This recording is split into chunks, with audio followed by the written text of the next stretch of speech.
Assalamualaikum warahmatullahi wabarakatuh. Semangat pagi anak-anak. Sebelumnya perkenalkan nama Ibu Kansafitri Syahira di sini bisa dipanggil dengan Bu Kansa. Saya selaku guru dari Mapel PPKN.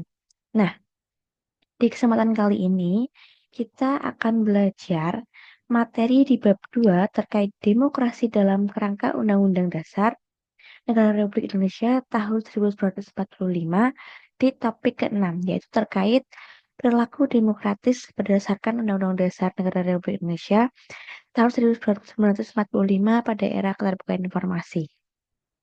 Nah, materi ini ditujukan kepada untuk kelas 11 pada MAPEL PPKN. Oke, kita mulai ya. Nah, ini judul kita hari ini yaitu perilaku demokratis berdasarkan Undang-Undang Dasar Negara Republik Indonesia tahun 1945 pada era keterbukaan informasi. Nah, next, tujuan pembelajaran kita hari ini ada 3, yaitu yang pertama, peserta didik diharapkan mampu menjelaskan makna perilaku demokratis menurut Undang-Undang Dasar tahun 1945 dengan benar dan menggunakan contoh yang relevan. Dan yang kedua, peserta didik dapat menunjukkan contoh konkret sikap demokratis dalam keterbukaan informasi secara tepat. Dan yang ketiga, yaitu peserta didik diharapkan mampu mengidentifikasi minimal 3 pengaruh era keterbukaan informasi terhadap perilaku demokratis secara logis dan argumentatif. Oke, di sini saya ada 3 pertanyaan diskusi, yaitu yang pertama, terkait apa saja bentuk perilaku demokratis yang sering kamu temui di media sosial? Kira-kira apa? Saya bisa mencontohkan seperti bisa ikut berpendapat dengan bebas, atau bisa mengikuti diskusi publik tapi dengan cara tidak menjatuhkan orang lain. Nah, itu juga bisa menjadi contoh perilaku demokratis di media sosial. Dan untuk soal yang kedua itu terdapat mengapa kebebasan berpendapat harus diimbangi dengan tanggung jawab. Nah, itu apabila kebebasan berpendapat tidak diimbangi dengan tanggung jawab itu bisa menyebabkan kontroversi dan itu pasti akan menyebabkan juga dengan kehancuran tatanan sosial. Jadi, kalau kita ingin berpendapat itu harus diimbangi dengan rasa tanggung jawab. Dan yang pertanyaan ketiga yaitu bagaimana keterbukaan informasi memengaruhi sikap masyarakat dalam kehidupan demokratis. Nah, memang ya, keterbukaan informasi ini sangat berpengaruh kepada sikap masyarakat dalam kehidupan demokratis. Karena apa? Karena dalam era keterbukaan informasi ini, bahwasanya semua informasi itu dapat kita temukan secara mudah dan banyak gitu. Jadi mau nggak mau kita sebagai masyarakat tuh harus mempunyai literasi digital yang baik karena kita harus dapat memilah informasi mana yang baik untuk kita tangkap dan nggak boleh kita nggak boleh kita tangkap atau atap nggak boleh kita ambil mentah-mentah karena itu mungkin belum tentu informasi yang benar. Oke, nah next kita ke materi.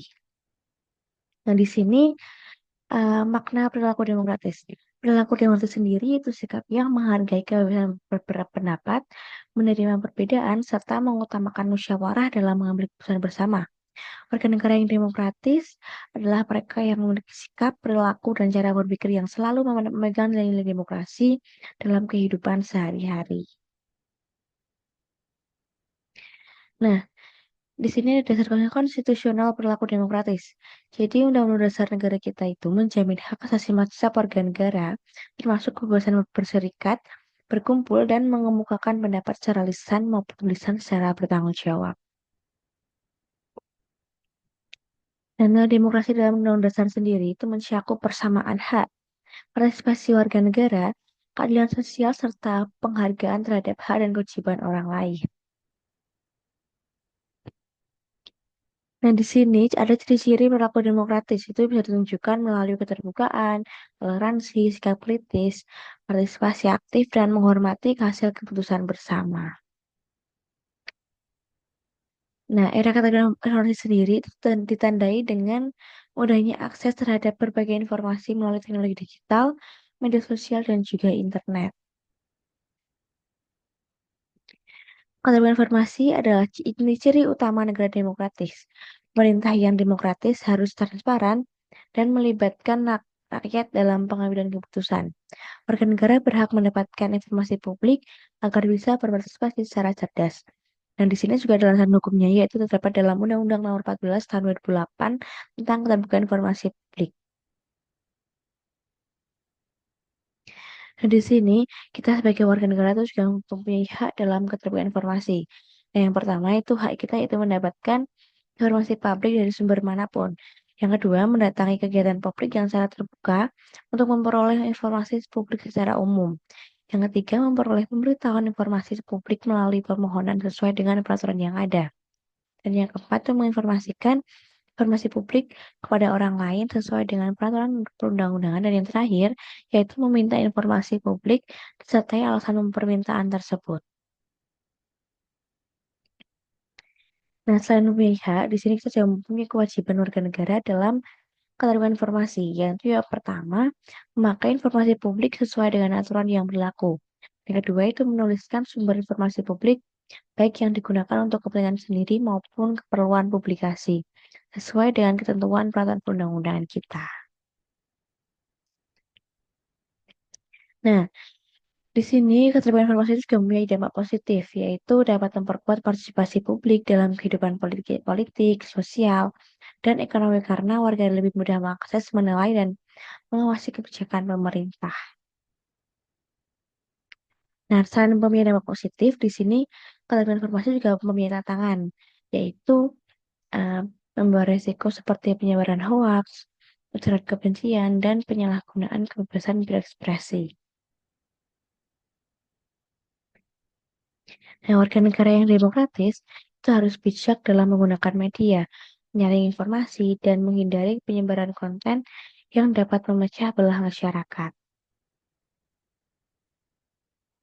Dan di sini peran pelajar itu kalian siswa itu eh, dapat menunjukkan perilaku demokratis dengan menghargai pendapat, aktif dalam kegiatan sekolah, dan bijak menggunakan media sosial. Nah, kalau di lingkungan sekolah itu contohnya seperti kita bisa musyawarah dalam memilih ketua kelas atau ketua OSIS, menghargai aturan sekolah, dan mendiskusikan isu masalah secara terbuka.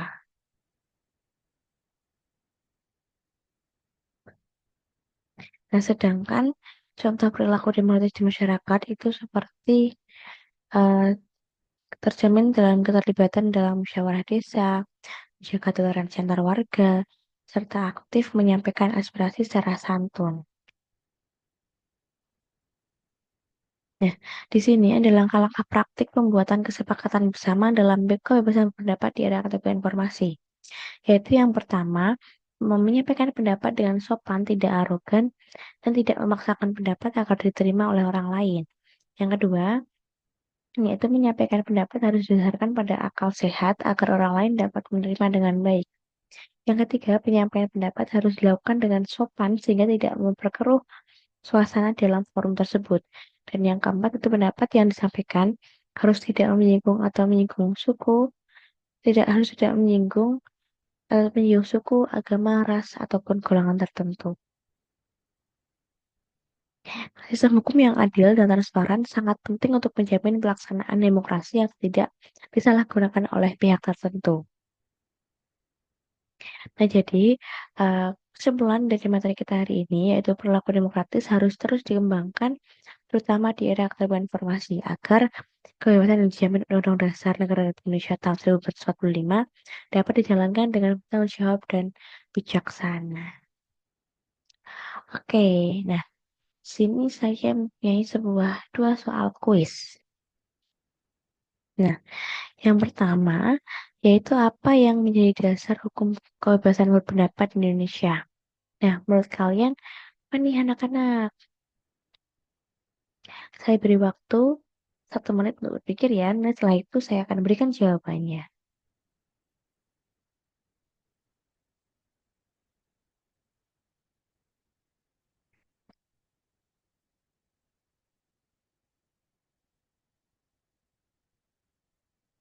Oke, sudah ya. Jadi, yang jadi dasar hukum kebebasan berpendapat di Indonesia yaitu adalah yang B, yaitu Undang-Undang Dasar Negara Republik Indonesia tahun 1945 Pasal 28E ayat 3. Ayo, ini siapa di sini yang menjawab benar? Oke, kita next lanjut ke pertanyaan kedua. Nah, berikut ini yang merupakan contoh perilaku demokratis di sekolah adalah apa? Coba dijawab terlebih dahulu. Saya kasih waktu 1 menit.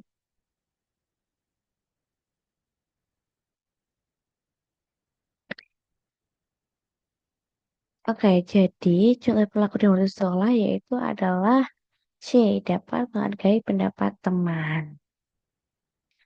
Oke, nah selesai untuk materi yang kita hari ini. Saya akan memberikan satu lagi terkait sehat materi terkait sehat dalam bermedia sosial.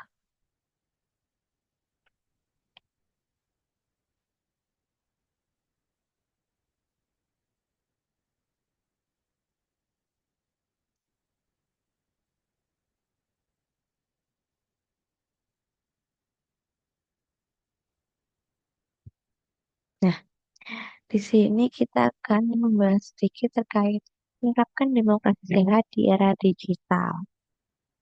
Nah, di sini saya punya gambar meme yang bertuliskan kebebasan berpendapat tidak sama dengan kebebasan menghina. Gunakan jempolmu untuk berpikir dan bukan menyerah. Nah, dari gambar ini, kira-kira menurut kalian, apakah kebebasan berpendapat lebih bebas tanpa batas? Coba dipikirkan terlebih dahulu. Saya beri waktu 1 menit saat saya akan bahas terkait soal yang satu ini.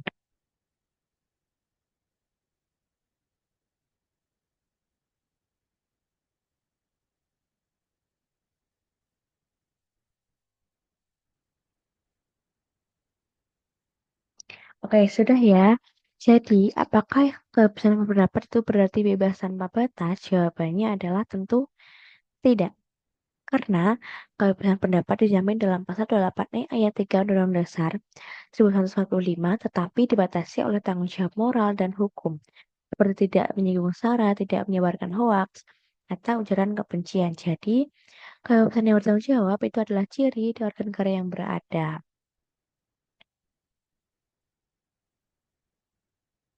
Oke, sebelum mengakhiri materi pada kali ini, saya mempunyai sedikit kalimat indah untuk kalian. Nah, di sini mari kita jadikan era digital sebagai ruang untuk menunjukkan sikap demokratis yang cerdas dan beretika, bukan sekedar bebas berbicara, tapi juga bijak dalam menyampaikan pendapat, menghargai perbedaan dan menjaga persatuan bangsa. Karena masa depan demokrasi Indonesia ada di tangan generasi muda yang mampu berpikir kritis, bertindak santun, dan bertanggung jawab dalam setiap kata dalam dan tindakan di dunia nyata maupun maya.